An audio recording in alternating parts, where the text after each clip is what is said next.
Assalamualaikum warahmatullahi wabarakatuh.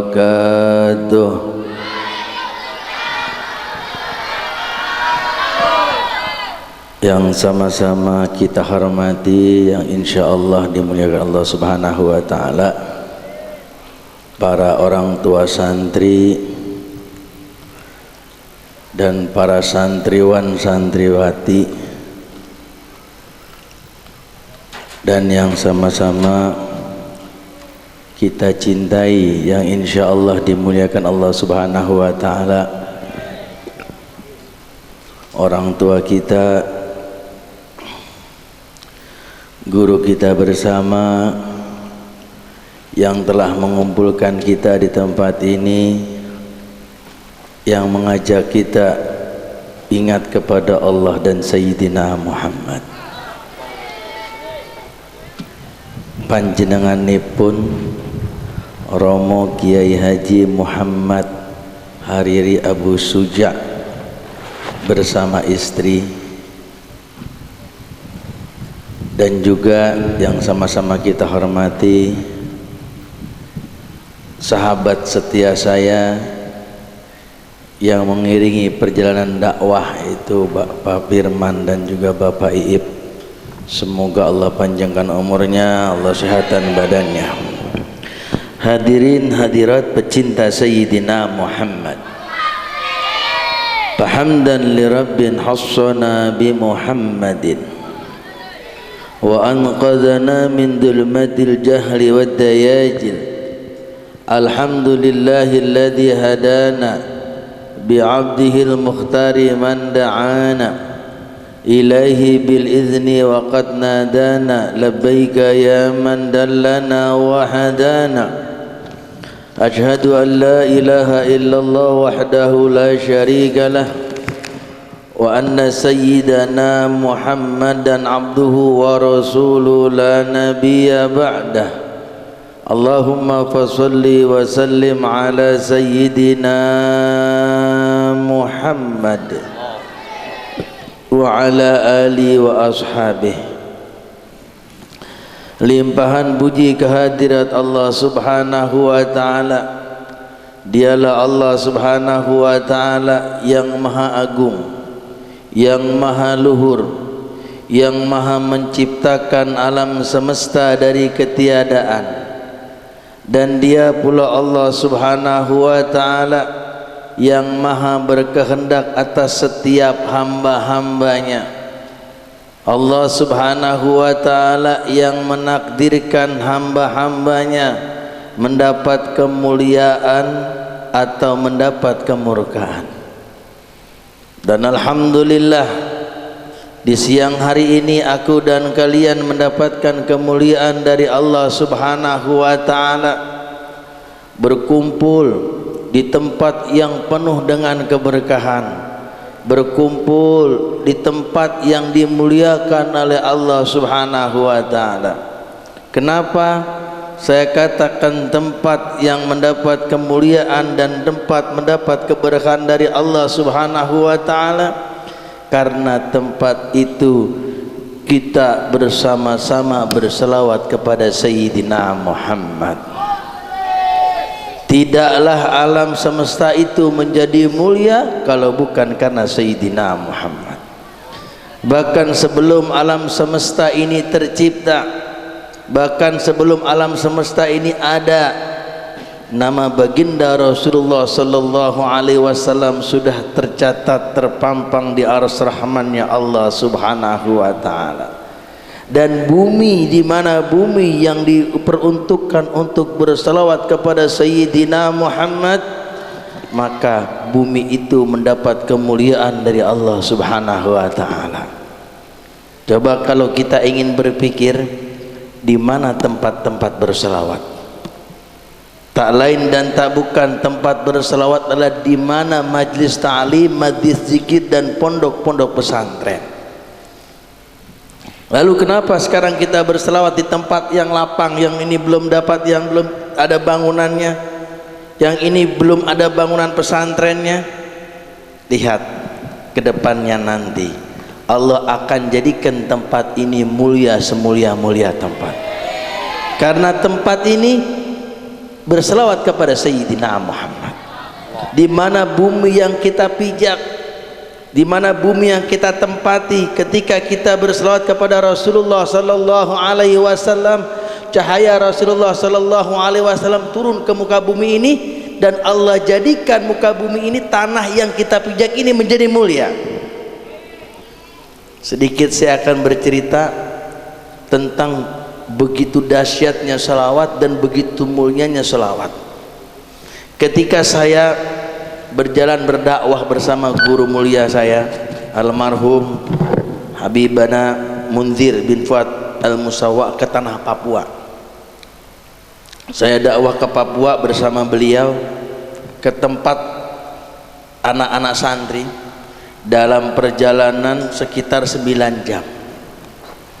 Perjalanan yang ditempuh dengan kendaraan 4x4, tidak bisa ditempuh dengan mobil biasa, tidak bisa ditempuh dengan mobil Kijang, Innova, sedan yang mewah sekalipun tidak bisa. Harus ditempuh dengan kendaraan 4x4 atau kendaraan off-road. Tahu kendaraan off-road, Pak? Tahu? Oneng. Oneng. Oneng tak oneng. Tak ngecap badur. Kendaraan yang bannya besar. Karena apa? Karena melewati lumpur-lumpur yang dalamnya itu bisa sepinggang, dan melewati gunung-gunung, melewati bebatuan, jalan yang sangat sulit. Ketika di pertengah jalan mobilnya mogok, panas karena sering bannya berputar. Maka di dalam ketika mogok, kita semua penumpang turun di satu tempat. Supir dan kenaiknya mereka sibuk membetulkan mobilnya. Kami bersama Habib Munzir duduk. Ternyata ketika duduk, tiba-tiba Habib Munzir mengambil buku maulid, membaca salawat. Mulai dia baca, ya Rabbi salli ala Muhammad, ya Rabbi salli alaihi wasallim. Nah, kita sebagai santrinya yang sudah terbiasa dengan beliau, kalau beliau sudah memulai kata-kata ya Rabbi salli ala Muhammad, ya Rabbi salli alaihi wasallam, kita jawab ya Rabbi salli ala Muhammad, ya Rabbi salli alaihi wasallim. Lanjut lagi, ya Rabbi salli ala Muhammad habibika. Terus baca selawat selesai sampai mahalul qiyam, sampai selesai beliau doa. Tiba-tiba saya bertanya, Bib, kenapa kok kita baca maulid di sini? Kan nggak ada orang, cuman kita doang, Bib. Nah, biasanya kalau kita baca, kalau cuman 5 orang, 10 orang tuh nggak pernah baca maulid. Paling duduk kita selawatan, baca salatullah sana, baca selawat aja, selawat biasa.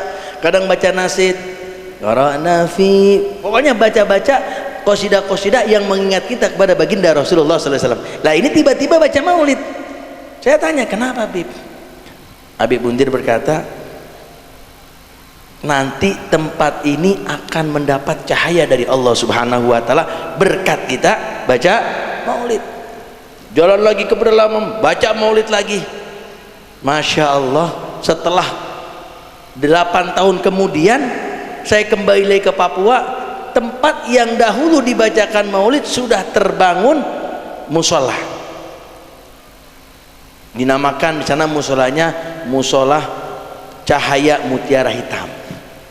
Ini yang bikin musola orang Papua, mentang-mentang dia hitam ditulis cahaya mutiara hitam. Ya, cahaya mutiara hitam. Itu di pinggir laut. Itu di mana tempat dahulu dibacakan maulid Nabi kita Muhammad sallallahu alaihi wasallam. Coba kalau kita pikir. Ya, lagi di pedalaman, lagi di kampung Nebes, jauh, baca maulid sekarang jadi masjid. Jadi masjid. Di Ransiki pun demikian, tempat di mana orang tua santri punya tanah, neneknya masih Nasoro dikasihkan untuk cucunya santri dari Rasul angkatan pertama pada waktu itu, dikasih tanah. Saya datang ke sana, saya baca maulid. Sekarang tempat itu jadi pesantren kecil-kecilan dan jadi masjid Darur Rasul. Berkat apa? Berkat pembacaan maulid. Nah, ini sahabat saya, kawan saya, ini udah kayak guru saya nih, bukan kawan lagi, ini guru saya dari kecil yang membimbing saya ya. Beliau Kiai Hariri tiba-tiba nelpon, ini saya perjalanan nih, kalau dihitung sudah 2 minggu, kalau capek itu udah capeknya luar biasa, turun naik mobil setiap malam majlis, yang namanya majlis udah bosen, anak-anak suara sampai habis, sampai kita sampai ke Pulau Madura, Pamekasan. Dari Pamekasan lanjut lagi ke Jember kita 1 minggu ada acara tiap hari maulid bersama Habib Abdul Qadir ya, Habib Abdul Qadir bin Abdullah bin Saleh, cicit daripada Habib Saleh Tanggul. Jadi kita bikin acara setiap malam. Nah, tiba-tiba Kiai Hariri telepon saya, ada di mana? Ada Jember, bisa mampir kemana? Kirain saya mampir cuman sekedar duduk makan tidur, nggak taunya disuruh ngisi acara. Tapi karena disuruh ngisi acara bersolawat, kita pun yang ahli selawat jadi semangat. Nah, diajak keliling tempat ini, beliau bercerita ini tempat bakal dijadikan pondok pesantren. Cocok sudah, berarti nyambung sisinya kepada Sayyidina Muhammad. Niat beliau insya Allah dikabulkan oleh Allah Subhanahu wa ta'ala ya. Saya udah cerita tadi ya, Habib Mundir aja baca selawat, ngajarin baca selawat, tempat itu dimuliakan. Nah, insya Allah tempat ini akan menjadi gedung 3 lantai. Kalau bisa 10 lantai, bisa nggak 10 lantai ini? Dapat izin nggak kira-kira?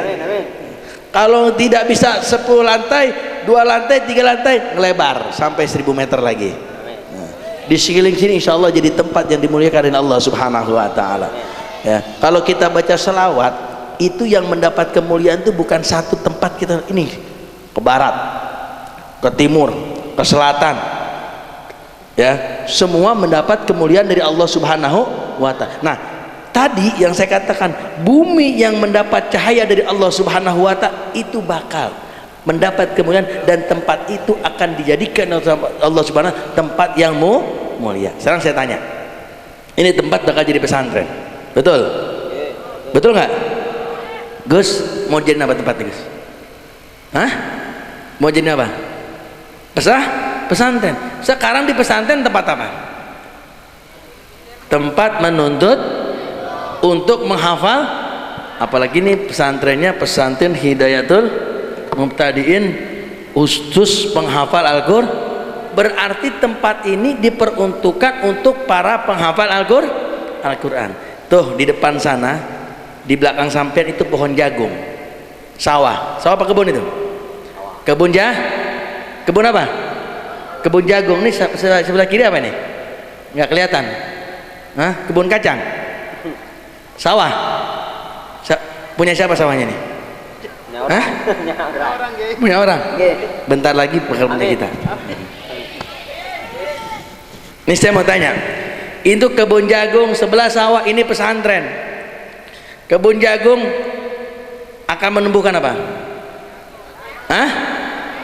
Jagung. Sawah numbuh padi, beras. Betul? Ini apa ini? Pesantren buat apa? Buat menuntut buat para penghafal Al-Qur'an. Hasil daripada panenan tersebut yang paling mulia mana coba? Ayo. Jagung, beras, penuntut ilmu. Ayo. Saya tanya, mana yang paling mulia? Sampean punya ladang jagung 1 hektar, panen jagung 1 ton, 2 ton. Punya ladang padi, panen 1 ton, 2 ton. Punya ladang pesantren, nggak punya panenan 1 ton, 2 ton. Tapi kalau sampean mati nanti, yang bacakan doa siapa? Hah? Yang bacakan doa hasil dari panen jagung atau hasil dari pesantren? Yang bacakan tahlil hasil dari panen padi atau santri penghafal Al-Qur'an? Duk, ngerti bahasa Jawa? Ngerti? Sampean wong di wong Jawa? Nah iki wong iki wong ganteng-ganteng jenenge wong ireng-ireng. Nah, ireng itu bahasa Jawanya ganteng. Ireng bahasa Jawanya Nanti santri Papua Darul Rasul kalau ditanya, sampean dari mana? Saya orang ireng. Berarti artinya saya orang ganteng. Paham? Paham orang ireng? Ya. Jadi manfaatnya mana? Antara hasil panenan pesantren dengan hasil panenan jagung. Coba. Hah? Ini sedikit berapa meter nih Gus? Hah? 1000 meter. Ini 1000 meter. Sebelah saya lihat ada berapa ribu meter itu? Banyak meter. Coba kalau kalian mau hitung matematika, walaupun 1000 meter, ini anak sampean kalau nggak dipondokin kira-kira bagaimana di rumah? Coba saya tanya, kalau nggak dipondokin nih putri-putri jenengan sedoyo, wah basa Jawa Siti ya, aku iso Jawa, aku nang Kediri ya. Kalau anak sampean tidak dipondokkan, kira-kira pulang bagaimana? Puasa nggak kira-kira kemarin? Puasa nggak? Belum tentu. Kalau tidak dipesantrenkan, kira-kira baca tadarus Al-Quran nggak? Hah? Wong di pesantren aja anaknya orang tuanya bingung pegang HP terus. Iya kan? Apalagi nggak dipesantrenin, betul? Ya. Jadi hasil dari anak pesantren, walaupun senakal-nakalnya anak pesantren, itu sebaik-baiknya orang yang nggak di pesantren. Corok mobil, anak yang di pesantren itu remnya pakem. Remnya apa? Pakem. Punya rasa takut sama Allah dan Rasulnya. Kalau anak yang nggak pernah dipesantrenin, nggak punya takut sama Allah dan Rasul. Ini berkahnya pesantren. Tadi saya cerita, ini tempat tadi ya bakal dijadikan pesantren, bakal menjadi keberkahan dari Allah Subhanahu wa Ta'ala. Bumi yang tadi diperuntukkan untuk mendidik dan membina anak-anak akan membawa keberkahan daripada Allah Subhanahu wa Ta'ala. Kadang-kadang Gus Hariri pernah telepon saya, ini gimana caranya mau bangun pesantren, duit nggak punya. Insya Allah duit bakal datang sendiri. Duit bakal datang sendiri. Amin, amin. Saya aja bangun pesantren, donatur nggak punya, proposal saya nggak bikin, tapi alhamdulillah Darul Rasul sudah punya Darul Rasul yang kedua. Tanahnya nggak lebar, sedikit, cuma 2 hektar. Alhamdulillah. Dari mana? Ya dari tetangga. Ya seperti saya cerita tadi awalnya sedikit, ini bakal nanti 1 hektar ini akan menjadi pondok Hidayatul Mubtadin lil Quran Putra Pur. Insya Allah kita minta sama Allah Subhanahu wa Ta'ala, bakal dikabulin sama Allah Subhanahu wa Ta'ala. Catat nih tanggal berapa? Catat tanggal berapa nih? Tanggal 16 Mei. Catat tanggal 16 Mei, berapa tahun kemudian sampean bisa lihat nih bakal jadi pesantren yang akan megah di kampung ini, insya Allah. Karena apa? Karena keikhlasan Bapak Kiai Hariri beserta ibunya ini mendidik anak-anak kalian, dan akan menjadikan cahaya, dan cahaya itu akan menyebar. Yang tadinya 1 menjadi 2, yang 2 menjadi 3, yang 3 menjadi 4, dan terus menerus cahaya itu akan menyebar kepada saudara-saudaranya, kepada sanak familinya, alumninya akan mengajar. Kamu belajar di mana? Belajar di Hidayat, akan terus berkembang. Lihat seperti pondok pesantren Lirboyo yang sekarang sudah tidak menampung lagi. Ya, Lirboyo itu udah nggak nampung santri lagi, saking banyaknya karena keberkahannya. Alhamdulillah dari Rasul dulu cuma 3 orang. Ya, saya pertama saya bawa 30 orang, sekarang sudah 200 orang. Yang mau berangkat 60 orang, banyak yang mau berangkat, cuman hepengnya nggak ada. Tuh ini, duitnya nggak ada, karena mereka berangkat harus saya ongkosin. Saya berangkat santri udah 60 orang yang siap berangkat, tinggal ngalih. Naik kapal laut 1 juta, dari pedalaman keluar 1 juta, berarti 1 orang ongkos 2 juta. 2 juta kali 60 berapa duit tuh? 120 juta. Baru saya berangkat ngambil santri. Tanya santri, ada yang berangkat sendiri ongkos? Tanya, nggak ada. berangkat diongkosin, pulang diongkosin, di pondok dikasih makan. Coba Sultan. yes, pokoknya santri renggereng ini ganteng pokoknya. Maka kalian semua beruntung, kalian semua beruntung. Orang tua masih ngirimin, datang ke pondok dianterin, beruntung nggak? Hah? Beruntung nggak? Nah sekarang kalau sudah begitu nggak jadi santri yang pintar, rugi nggak? Rugi nggak? Makanya harus sungguh-sungguh. Ingat tuh, no, lihat yang di belakang yang gudungan abu-abu ya, semua nggak ada keberuntungan. Lo nggak ada yang ngantri orang tua. Coba tanya, ada nggak ditengokin? Boleh tanya, coba tanya, ada nggak ditengokin? Kalian 1 minggu telepon bapak ke, aku ada duit. Nah betul Ya betul. Benar. mama kena rumah nangis, pak cepet kok ada duit pak, anakmu nangis.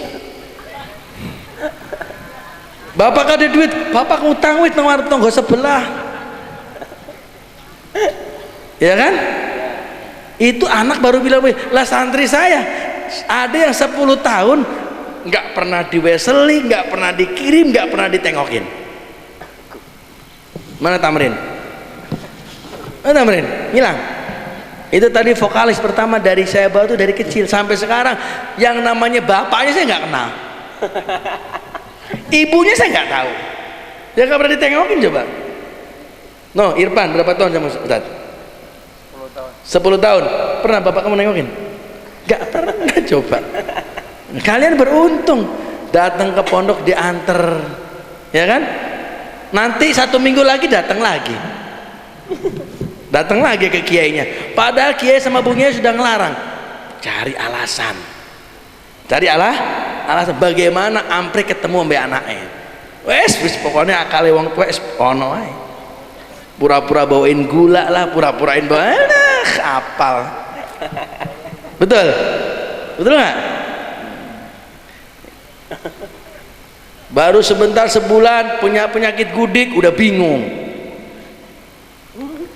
baru gatal sedikit telepon sama orang tuanya, pak tanganku gatal, utira payu rapi. Datang lagi orang tuanya, izin Gus kula boten penak, anak kula niki loro, bawa pulang lagi. Anak saya sampai mau sudah kelejet tinggal datang.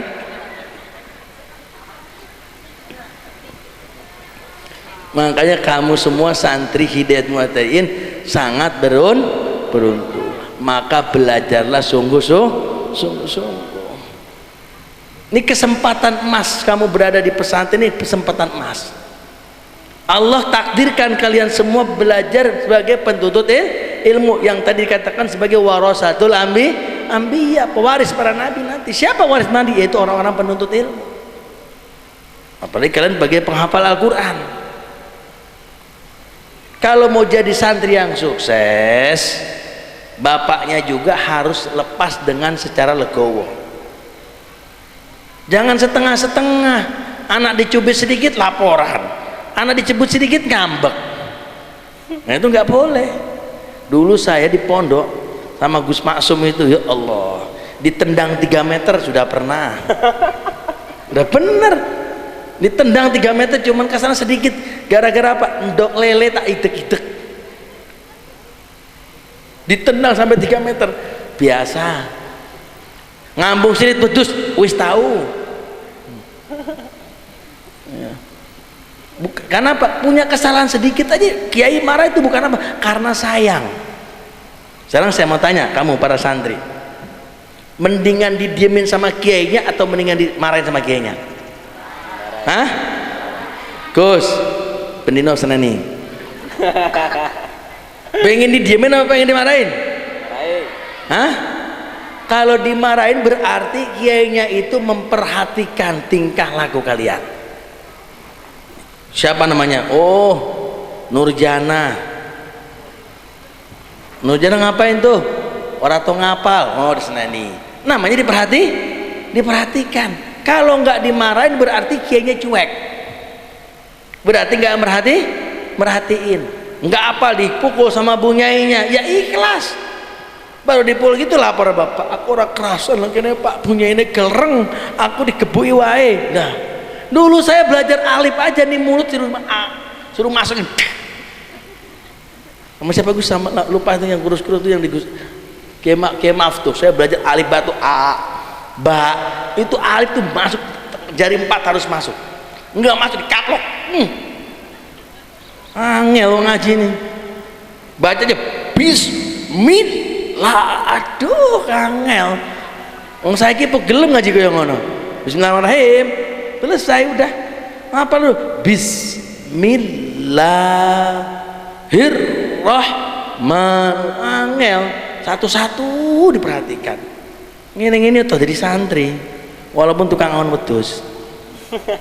Saya di Lirboyo dulu bener kata Kiai Hariri tadi. Jarang masuk sekolahnya. Masuk sekolah jam 7 baru datang jam 10. Saya adalah santri yang paling telatan. Santri paling telatan, bukan teladan. Karena masuknya telat terus.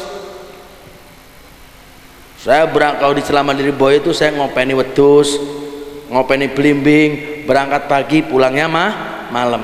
Kadang-kadang kalau nggak ada mobil jalan kaki, ya dari Gunung Nunggulan tuh ya, jalan kaki turun itu nggak ada dulu pakai mobil Chevrolet. Kalau nggak ada mobilnya, ya ini saya cerita sejarah santri biar kalian tahu, ya biar kalian juga harus betul-betul khidmah sama kiainya. Jalan kaki pulang sampai jam 7 malam. Nggak langsung masuk kelas kan, harus mandi dulu, namanya bawa perengus. Tahu bawa perengus? Bawa keringet orang dari sawah, ya kan, mandi dulu, bersih dulu, baru masuk jam 10. Mustahiknya gurunya udah apal.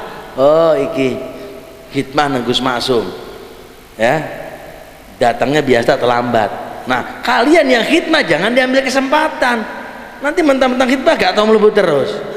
Ini ada perempuan-perempuan nanti hikmah sama nengnya, ada suruh cuci piring, cuci baju, ya jangan dijadikan alasan saya ini hikmah, saya ini kerja sama kiai, saya ini bantu-bantu kiai, akhirnya ngalas ngaji. Jangan. Walaupun begitu saya diperhatikan sama Gus Maksum. Setoran alfiah saya itu di Belumbang, ya. Walaupun saya di kelas nggak pernah setoran, ya, Gus Maksum kamar sebelah sini, saya sebelah sini, tidurnya di Belumbang, jarang di rumah. Itu kalau pagi saya setoran alfiah, Ola Muhammadun huwadun, setoran. Baca kitab sama Gus Maksum. Kadang-kadang ditanya, dulu masalah hukum motong ayam aja tuh saya inget banget. Motong ayam itu nggak sembarangan. Emang orang sekarang motong ayam kagak buka kitab dulu, nggak jelas, suruh cari namanya Deng Ali. Ada tuh, nah Gus Hari tahu namanya Deng Ali tuh orang tukang ngangon sapi, cuman alim, tukang pegang kitab. Itu Mbah Nyai Aisyah, ibunya Gus Maksum, kalau mau makan ayam, kalau nggak beliau yang potong nggak mau. Saking hati-hati nih. Nah itu motong ayam harus bainal khuluqain, harus berdua-duanya putus. Nah sekarang motong ayam selesai. Enggak, betul-betul perhatikan loh. Jadi apa yang hikmah sama kita itu sebetulnya ada banyak pelajaran. Nih saya contoh waktu saya ngangon kambing. Ya, ini contoh nih, saya ngangon kambing. Kami dengerin santri. Jadi kalau nanti Gus Hari nyuruh apa itu perhatikan, amati. Kalau kiai suruh apa tuh jangan alah capek. Enggak, itu ada manfaatnya. Saya kasih contoh kecil aja, contoh kecil. Waktu ngangon kambing. Ketika saya ngangon kambing, apa sih pelajaran ilmunya? Apa? Ada pelajaran ngangon kambing? Hah? Ngangon wedhus masa ada pelajaran? Ada nggak? Nggak ada kan? Kalau baca kitab ada, baca Quran ada pelajaran. Ini ngangon kambing, tapi manfaatnya besar. Karena siapa? Karena yang nyuruh kiai. Saya ngangon kambing. Waktu itu belum ada pondok banyak di Gunung Klotok. Saya ngangon, Gus Maksum datang pakai motor, tek ngaranin. Ya, maranin sama Saipul Banyuwangi itu yang Saipul Banyuwangi itu dulu yang tukang bawa motornya. Saya ngangon, saya duduk di situ, Gus Maksum ikut duduk. Ya namanya santri kalau disuruh sama kiai ini kan banyak kesempatan. Ya, kalau santri disuruh sama kiai itu banyak kesempatan keluar, betul? Mana? Betul nggak? Wah, yang disuruh ke kanan, yang beloknya banyak, betul nggak? Nah, jangan sampai ya. Suruh beli apa? Misalnya suruh beli rokok, dia beli rokok, beli es campur dulu, makan bakso dulu, kenyang, baru beli rokok, baru balik. Nggak boleh begitu. Nah kiai santri itu biasa seperti itu. Nah saya waktu ngangon kami ya kesempatan lari sana lari sini, bebas keluar dari penjara pesantren. Nah, ketika saya ngangon duduk, Gus Maksum datang, ditanya, kambingnya ada semua? Ada. Menurut saya ada semua. Apa Gus Masum? Rana wedhusmu ora enek loro. Wedhusmu ora enek loro. Dalam hati saya, kok bisa tahu dari mana? Wong saya sudah ngitung andung ada. Ora enek loro, coba golek ono. Sampai ngerti ra Jawa? Ngerti napa mboten? Ben orang wong ireng-ireng ora ngerti apa-apa. Wedhuse ora enek lo, ora enek loro. Pun kempal kabeh sedaya Gus. Ora enek wis golek ono ki. Golek ono pojok kono enek. Bener tak goleki enek loro ora. Tak jogok wedhuse tak lompokno meneh. Wis ngobrol-ngobrol meneh. Kayak wedhuse mlayu meneh kuwi lho. Melayu meneh. Ternyata Gus Masum itu memperhatikan, padahal hanya seekor kambing. Nah ini pelajaran yang saya dapat sekarang dan sangat-sangat manfaat, dan melebihi manfaat daripada kita belajar kitab. Saya praktekkan sekarang. Nah Gus Masum bilang itu kambing yang nakal itu dia aja. Walaupun dalam satu kelompok itu yang nakal, yang itu aja. Itu yang tadi keluar kambing itu yang ono kendite. Tahu kendit nggak? Tahu kendit? Apa? Hah? Kendit itu kalau istilah itu ada tanda lah, ada tanda hitamnya. Kan kambing putih itu ada tanda lah, kambing ada tandanya. Itu ditandain. Besok lagi saya ngangon, betul saya perhatiin ini kambing yang kabur ya dia lagi. Begitu saya ngangon lagi dia lagi. Ternyata ketika saya punya santri segini banyaknya yang nakal, ya dia lagi. Jadi gampang kalau merhatiin. Ketika kita sholat jamaah, atau kita sedang berkumpul, yang dicari sebenarnya yang nakal. Si A mana ada nggak? Dia ora enek, dia lagi yang keluar. Ini sumpah demi Allah, ini kenyataan pelajaran yang saya dapat dari Gus Masum, ternyata bisa saya praktekkan di santri saya. Yang nakalnya ini nanti kelihatan nih, yang tukang keluar ya pasti dia lagi. Nah, terus udusnya di sini nih, enggak, justru udusnya disayang, dicari, diambil, ditarik, tuh telaten sama lah. Santri saya yang nakal itu terus dimarahin, dibuang, ya kagak. Dipanggil lagi paling dicapetin. Ya. Paling disabetin. Nah ini pelajaran. Jadi kalian berada di pesantren ini bukan hanya sekedar menuntut ilmu, belajar alif ba ta, belajar Al-Quran, belajar fikih, belajar tauhid, tapi belajarlah apa yang dilakukan oleh kiai sampean. Karena yang dilakukan oleh kiai sampean itu pasti ada manfaatnya nanti di rumah. Seperti kalau kita ingin membaca sejarah, lihat apa yang dikerjakan oleh para sahabat. Apa yang namanya sunnah? Sunnah adalah apa yang dilakukan oleh Rasulullah. Ada nggak di Al-Quran? Tertulis nggak di Al-Quran? Nggak ada kan? Tapi yang dikerjakan oleh Rasulullah adalah sunnah, dikerjakan sama para sahabat. Nah begitu juga kita para santri, apa yang dikerjakan oleh kiai, perhatikan. Pasti ada salah satunya ada manfaatnya. Ada manfaatnya. Yang tadi saya katakan tadi, saya ngangon belimbing, ngangon kambing. Nah di situ ada manfaatnya. Saya ngeblongsongin belimbing, kerja di sawah, itu ada manfaatnya kalau ingin diperhatikan. Kalau kita mengerjakan segala sesuatu itu dengan ikhlas karena Allah Subhanahu wa taala, karena hikmah mencari ridho Allah Subhanahu wa taala, pasti ada manfaatnya. Nah, seperti santri perempuan disuruh apa? Disuruh bersih-bersih misalnya sama bu nyainya. Nah, ini ada manfaatnya. Ya. Al-Habib Ali Al-Jufri. Habib Ali Jufri ini seorang alim allamah. Bayangin, seorang alim allamah. Gus Hari kenal siapa beliau? Orang alim terkenal di Mesir, terkenal di Dubai, orang alim allamah. Tapi kalau ketika beliau datang ke Hadramaut rumah Habib Umar, apa yang dicari? Coba, beliau mencari kamar mandi, dicuci kamar mandinya, dibersihin kamar mandinya. Ada salah satu itu, Habib kamu ngapain? Saya niat bersihin hati saya yang kotor. Bersihin niat hati yang kotor. Nah kalian jadi santri, Kalau mau mendapat keberkahan yang banyak, sering-sering bersihin kamar mandi, sering bersihin WC, sikatin. Dengan tujuan apa? Membersihkan hati yang kotor, biar nggak sombong. Kadang-kadang ada santri udah hafal Al-Quran, udah baru 9 juz aja udah sombong, aku hafal Al-Quran, bagianmu iki ngersi tretong. Mau dapat berkah dari mana? Orang yang alim semakin tinggi derajat ilmunya, semakin merendah itu di Tarim Hadramaut. Lihat tadi Umar bin Hafid, itu yang sudah kita tidak ragukan lagi ilmunya. Beliau kalau ada tamu itu beliau hikmah ke dapur, ngambil nampan segala macam tuh. Itu beliau.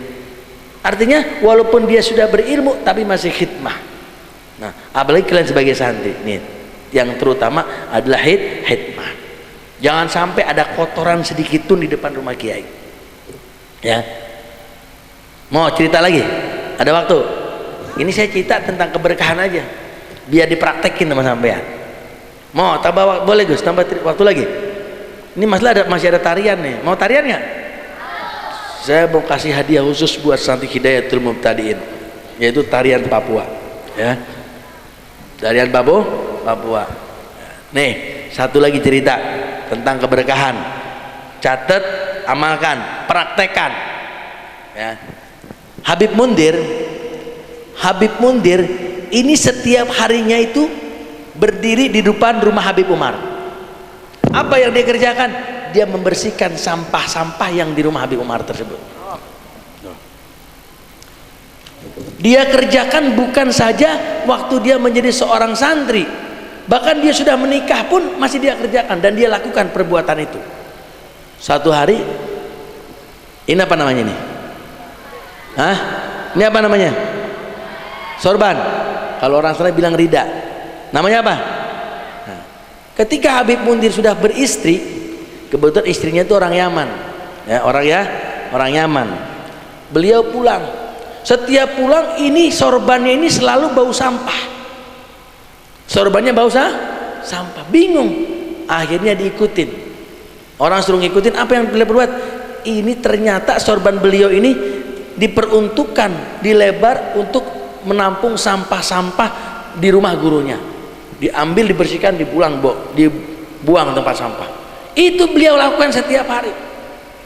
Ada sampah di rumah guru, diambil, dibersihin, disapuin. Gak boleh di rumah guru itu ada kotoran sedikit pun. Ya, maka jangan heran kalau beliau ketika dia pulang mendapat keberkahan Allah Subhanahu wa taala, punya jamaah ribuan, bahkan gurunya menjuluki Sultanul Qulub. Nah, kenapa dijuluki Sultanul Qulub? Banyak orang-orang yang tobat di tangan beliau. Preman, penjahat, banyak yang bertobat dengan perkataan kalam-kalamnya Habib Mundir, karena begitu lembutnya hatinya. Kenapa? Karena beliau ketika di pondok nggak sombong. Sekecil apapun kotoran harus dibersihkan. Dengar sampean para santri, ngerti? Nah, jadi kalau mau bersih hatinya, ya, bersihkan terlebih dahulu kotoran yang ada di pondok. Kamar mandi sampean bersihkan, terutama rumah-rumah kiai itu dibersihkan. Insya Allah Allah akan berikan keberkahan.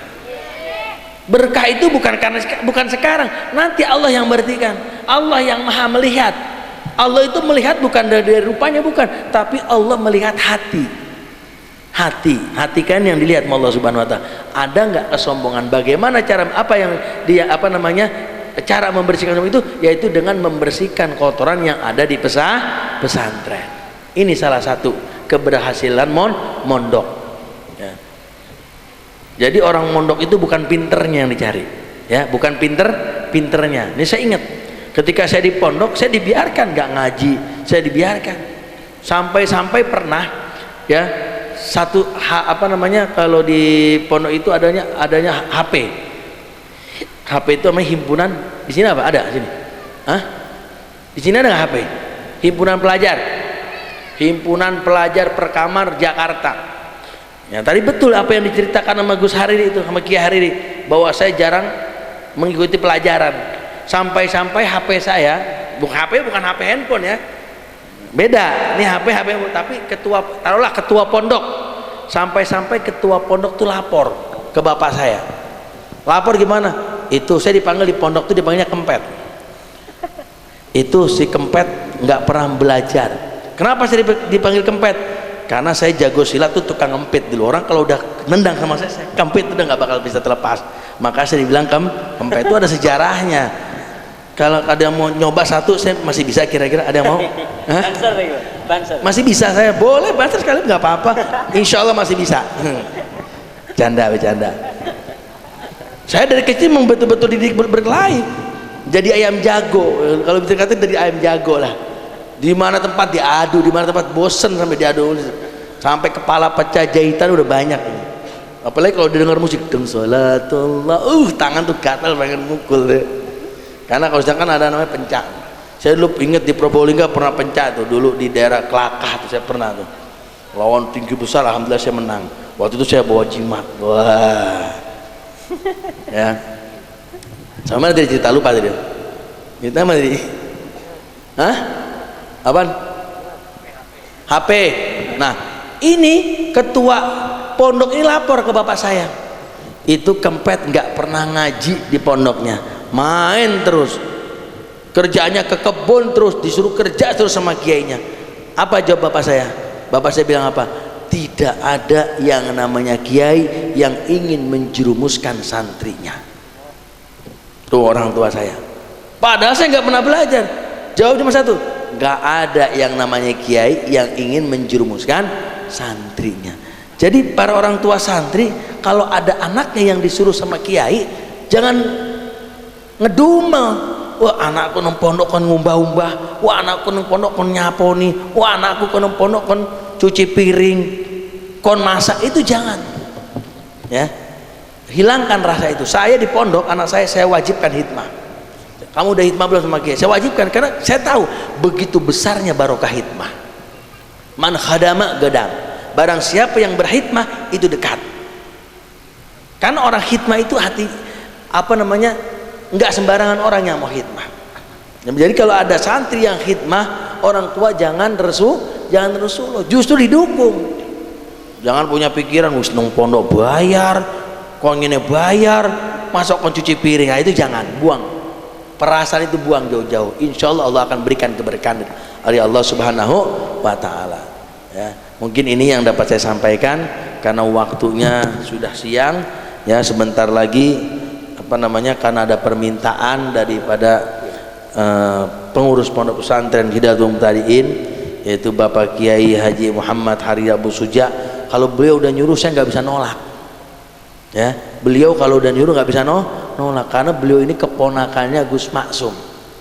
Gus Maksum itu Gus Maksum itu orang yang mendidik saya dari kecil hingga saya sampai seperti ini. Jadi kalau beliau suruh apa saya nggak bisa nolak, takut kualat. Lah bener nih saya ngomong nggak bohong. Pokoknya orang yang masih ada kaitannya dengan Gus Maksum saya udah angkat tangan udah. Mau diapain saya nolak. Lah sebetulnya hari ini bukan jadwal Jember, jadwal malam. Saya cancel demi beliau. Ya, karena beliau itu masih ada kaitan dengan Gus Maksum, saya nggak berani. Barusan tanya beliau, saya ada WhatsApp lagi dari Gus Bidin. Aduh, saya udah nggak bisa ngomong apa-apa udah. Saya lebih baik mengalahkan 1000 orang daripada saya menelantarkan orang yang pernah berjasa dengan saya. Nah, ini anak turunnya, itu orang hikmah begitu. Nah Gus Maksum nih saya cerita lagi kemuliaan Gus Maksum. Udah selesai? Apa tambah? Tambah? Tambah? Lanjut. Gus Maksum ini orang yang sangat, walaupun rambutnya gondrong ya, ditiru sama ponakannya ya. Tapi Gus Maksum dipotong nggak bisa, nggak tahu ponak bisa apa enggak. Insya Allah juga ini ahli puasa, masya Allah tirakatnya kuat. Saya kalau ngikutin tirakatnya udah kalah angkat tangan sama dia. Saya puasa yang paling berat yang saya alami, saya puasa makan cabai 40 hari udah itu. Kalau beliau sepanjang hari puasa. Oh, Gus Hari sekarang udah selesai Gus. Ini sepanjang hari saya pusing, kalau kedatangan dia saya pusing, bingung, nggak gelem di Kaimangan karena nggak pernah makan, bingung. Ketemu di Mekah puasa, di sini puasa, kapan bukanya gitu loh. Setelah alhamdulillah tuh ada cendol dimakan sama dia, berarti udah selesai. Berarti jaduknya udah selesai. Nggak mau makan, bingung di Mekah. Ya Gus, kita makan yuk. Aduh, aku jadi poso bendino. Ini puasanya itu Gus Hari itu mungkin 10 tahun lebih. Ada yang kuat? Nggak ada. Ada nggak? Maka kalian tuh beruntung punya kiai yang ahli tirakat. Lah tirakatnya beliau ini nanti selalu akan membawa keberkahan buat santri-santri. Kalau saya puasanya puasa kejadugan, bukan puasa teriakan, puasa kejadugan. Puasa penonyo apa jenenge waktu ancur udah saya lakukan. Puasa ben ngampleng wong angus wes tak lakoni. Praktekin udah pohon apa namanya, pohon pisang udah dulu, sekarang udah enggak, stop. Saya nadar waktu itu ketika saya dulu rambut panjang segini, saya rambut panjang. Ketika istri saya hamil, saya nadar kalau anak saya laki saya potong rambut saya. Betul, keluar anak laki potong. Kris, stop. Saya main kejadugan, takut nurun. Takut nurun. Makanya saya stop. Saya udah nggak main kejadugan lagi sejak saya punya laki-laki, dan alhamdulillah sejak kenal Habib Mundir sudah saya stop main kejadugan. Tapi kalau digodain orang di jalan ya kadang-kadang sungune metu ya, kadang-kadang gitu, tapi jarang. Alhamdulillah sekarang sudah banyak sabarnya. Sudah banyak sabar toh? Tanya santri saya itu paling sabar ngedidik anak-anak. Paling sabar. Paling sabar bener. Coba ada yang berani ngerokok, sabar saya. Ketawa semua. Hah? Sabar saya. Saya sama santri paling sabar. Santri saya ngerokok, nggak saya papain, paling bibirnya pecah begitu aja. Sabar kan? Sabar, paling sabar. Dua pilihan, Extra Jos, Kuku Bima. Sampai hafal. Jadi santri saya itu saya larang rokok. Kenapa? Karena dia belum bisa nyari duit. Kalau udah nyari duit silakan bebas. Saya dulu perokok berat. Nih saya ceritain lagi nih. Saya dulu perokok berat. Saya di pondok dulu ngerokok. Sehari dulu zamannya bentul biru. Wah, masih ada nggak bentul biru sini? Masih ada nggak? Rokok bentul. Saya berhentinya ngerokok ketika saya merokok ketahuan sama Gus Maksum dulu. Tiba-tiba langsung 5 batang suruh isep sampai mau nyongut, suruh ngisep. Ketika tinggal separoh itu tiba-tiba diambil, dimatikan di muka saya 5 batang. Sejak itu stop, nggak pernah saya ngerokok lagi, nggak pernah. Itu namanya pukulan rahmat. Nah, kalau sekarang Mas Nanti, saya ini sama Nanti saya udah macam-macam masih. Coba sekarang kalau berani ngerokok silakan tawarin. Siapa yang mau rokok? Sini mau rokok? Ustadz bebasin sekarang. Kenapa? Takut. Ya, itu saya stop gara-gara begitu ceritanya. Ya. Kalau masih mondok, kalau bisa jangan merokok. Tapi kalau sudah jadi kiai bebas. Amplopnya udah banyak. Ya enggak? Ya enggak? Kalau sudah merokok jangan. Santri dilarang rokok. Walaupun saya ini cuma saran, walaupun di pondok di sini sampai sama Gus Ribu boleh ngerokok, kalau bisa jangan ngerokok. Daripada ngerokok duitnya kumpulin kasih kiainya, beli beras manfaat ya, khusus santri ya. Kalau untuk para pengajar silakan, tapi khusus santri saran saya jangan merokok. Biar apa? Biar nambah keberkahan. Paham nggak? Nah ini khusus santri. Ini perempuan ngerokok nggak? Enggak ya, alhamdulillah ya. Mungkin ini yang saya sampaikan ya. Nanti insyaallah akan ada pertunjukan sedikit tarian-tarian Papua ya, mau nggak? Mau lihat? Betul? Kalau nggak mau nggak jadi nih ya. Kita akan ada tarian-tarian Papua, pertunjukan daripada anak-anak Papua ya. Ini ya bukannya nggak boleh ya. Ini tarian seperti ini ya sudah diperlihatkan di hadapan guru mulia Habib Umar bin Hafid ya. Jangan nanti kalian punya pikiran kok pondok pesantren begini nari, enggak. Sama dengan apa namanya, cuman beda aja ya. Semua sama. Japin, tahu nggak Japin? Tahu Japin? Nah, Japin ini sama dengan Japin, cuman beda. Kalau kita kostumnya kostum ala Papua. Ya, jangan apa namanya? Jangan nanti punya prasangkaan jelek ya di hati kalian. Tapi tarian ini tetap kita berselawat kepada Sayyidina Muhammad sallallahu alaihi wasallam. Coba tim hadrohnya yang pemukul dan selawat untuk melantunkan lagu-lagu tarian. Mari sama-sama. Sebelumnya kita baca doa. Langsung tutup, Pak. Hah? Kita baca doa sama-sama.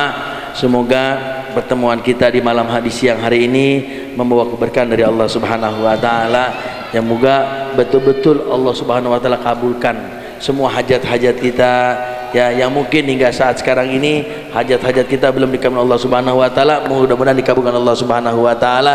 Dan semoga para santriwan santriwati maupun santri Hidayatul Muhtadin dan Hidayatul Rasul semoga diberi kepada Allah Subhanahu wa taala, dimudahkan dalam belajarnya dan dijadikan santri yang saleh dan salihah. Allahumma shalli ala sayyidina Muhammad wa ala ali sayyidina Muhammad. Kurang lebihnya mohon maaf. Assalamualaikum warahmatullahi wabarakatuh.